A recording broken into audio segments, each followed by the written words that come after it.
दोस्तों नमस्कार। कपिल देव अग्रवाल उत्तर प्रदेश के कैबिनेट मंत्री का इस समय व्याख्यान बरेली के व्यापारियों के बीच चल रहा है।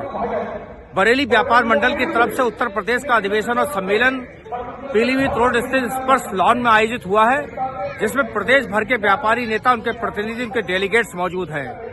क्या बोले हैं कपिल देव अग्रवाल बरेली पहुंचने के बाद, इस खास वीडियो में सुनवा रहे हैं उनको आपके लिए पूरी तकरीर, पूरा भाषण, पूरा व्याख्यान। गौर से सुनिए। उनके साथ बैठती है और फिर उसके अंदर उसका समाधान लेकिन उसका हम समाधान कर रहे हैं। जिनको नोटिस आए थे उनके नोटिस हमने वहीं के वहीं अपने आप रुकवाए और कमिश्नर से भी हमने बात की, जीएसटी कमीशन लखनऊ, उनसे भी हमने बात की है। उनको मुझे लगता है कोई कार्रवाई उस पर नहीं हो। मैं अपने से बात नहीं कर रहा हूँ और उस पर लगातार हम उसके अंदर लगे हैं। उस पर आपको किसी प्रकार का पनिशमेंट, किसी प्रकार की पेनल्टी ना हो, उस काम में व्यक्तिगत रूप से मैं आपके प्रतिनिधि होने के नाते, आपका भाई होने के नाते उस काम में लगातार उसकी चिंता हमने की। और मैं आपसे कहना चाहता हूं कि आपको थोड़ा ताकत देनी पड़ेगी। ये फर्क बैठा है कि देखने 500 लोग यहां पर होंगे, ये 500 लोग नहीं, आपके पीछे हजार 2000 लोग पीछे खड़े। वजह क्या उसकी? आप पर भरोसा करते हैं, आपकी बात को समाज को मानते हैं, आपकी बात का अपने क्षेत्र में पसंद। आप बड़े व्यापारी हैं, छोटे व्यापारी हैं, गांव के व्यापारी का भी भजन होता है। इस भजन को बनाकर करते हैं। कभी कभी छोटी मोटी बातें होती है, कभी छोटी मोटी नाराजगी और शिकायत हो जाती है।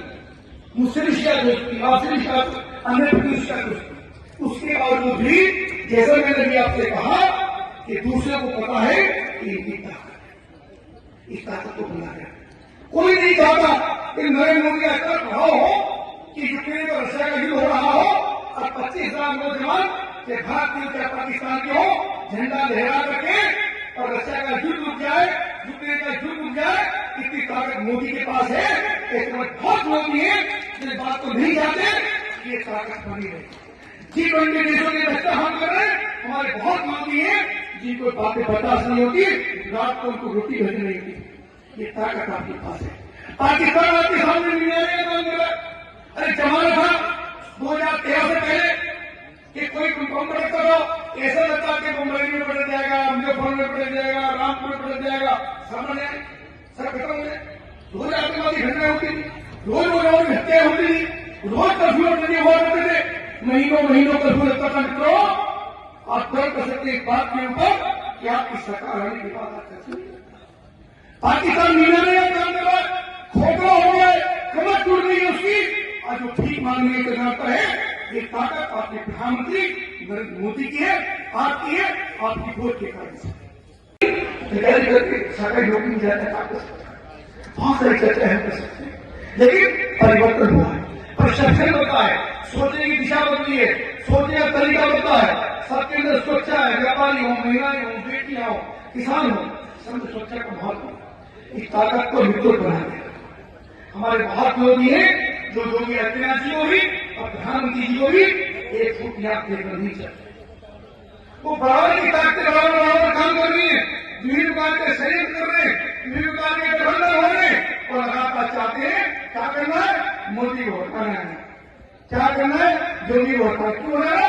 नहीं बढ़ने होगा, हमारी दुकानदारी बंद होगी, हमारी ठेकेदारी बंद होगी, हमारे धंधे बंद हो गए, हमारी चोरी बंद होगी, हमारी लूट बंद होगी, इसलिए मोदी और आप दिन हमें देखने को अब नहीं मिलता है। या तो सरकारें व्यापारियों से परहेज करना चाहती हैं या हम लोग अपनी बात को उनको समझा नहीं पा रहे हैं। आज इन 50 वर्षों के अंतराल में जो हमारे बीच में जो तमाम जो समस्याएं थी, पंडित श्याम बिहारी मिश्रा जी के नेतृत्व में, उनके लिए सड़कों पर हमने संघर्ष करने का काम किया है। पंडित जी ने जेल जाने का काम किया है और तमाम उन लोगों से निपटा है जो व्यापार मंडल को नेस्तनाबूद भी करना चाहते थे। उनको सड़कों से लेकर संसद तक हमने घेरने का भी काम किया है। इस देश के व्यापारियों ने दिल्ली के रामलीला मैदान से लेकर देश की संसद तक व्यापारी हितों के लिए काम करने का भी काम किया है। अभी विगत 3 वर्षों से इस उत्तर प्रदेश की जो कमान है व्यापारी शिरोमणि पंडित श्याम बिहारी मिश्रा जी के बाद मुकुल मिश्रा को हम और आप सभी ने सौंपने का काम किया है। इन 3 वर्षों के अंतराल की तो हम जानकारी नहीं दे सकते, लेकिन पिछले 1 वर्ष में जो व्यापार मंडल ने इस उत्तर प्रदेश में जो काम किया है वो अनुकरणीय है और जात के कन्नों पर दर्ज करने लायक है कि पूरे प्रदेश में जो 50 दिनों की जो यात्रा व्यापार मंडल ने निकालकर पूरे जनपदों में जाने का काम किया है वो अपने आप में एक ऐतिहासिक कदम है। हमारे बीच में चाहता हूं कि आज से 1.5 साल पहले उत्तर प्रदेश के व्यापारी कल्याण बोर्ड को उनकी जो समय अवधि समाप्त हुई थी, उत्तर प्रदेश की सरकार ने पुनः उत्तर प्रदेश व्यापारी कल्याण बोर्ड का मनोनयन फिर से क्यों नहीं किया। और हमारे इस मंच के माध्यम से मांग है कि उत्तर प्रदेश उद्योग व्यापार मंडल के पदाधिकारियों में से ही अति सम्मानित पदाधिकारियों को उत्तर प्रदेश व्यापारी कल्याण बोर्ड का पदाधिकारी बनाया जाना चाहिए और ऐसा प्रस्ताव हम सभी को तालियां बजाकर इस मंच से कर देना चाहिए कि उत्तर प्रदेश व्यापारी कल्याण बोर्ड का गठन उत्तर प्रदेश उद्योग व्यापार मंडल के पदाधिकारियों में से किया जाए, जिससे सरकार के सामने अपनी बातों को रखकर उनको समाधान कराने का हम आप प्रयास कर सकें। ये आज की जो बैठक है, जो कार्य समिति की हम लोग की यहाँ पर बैठक चल रही है, वो एक आम सभा का रूप है। यह आम सभा हर 3 वर्ष बाद जब हमारे चुनाव आने को होते हैं तो हम लोग आम सभा को करने का काम करते हैं और उसके बाद चुनाव अधिकारियों की घोषणा भी इस मंच के माध्यम से अभी हम और आपके बीच में होगी। चुनाव अधिकारियों के द्वारा तमाम चीजों की यहाँ पर घोषणा की जाएगी और मैं आदरणीय मुकुल जी से कहना चाहता हूँ कि हम और आपको आप सभी लोगों को जो विभिन्न प्रस्ताव है उनको करने का काम हमें कर देना चाहिए।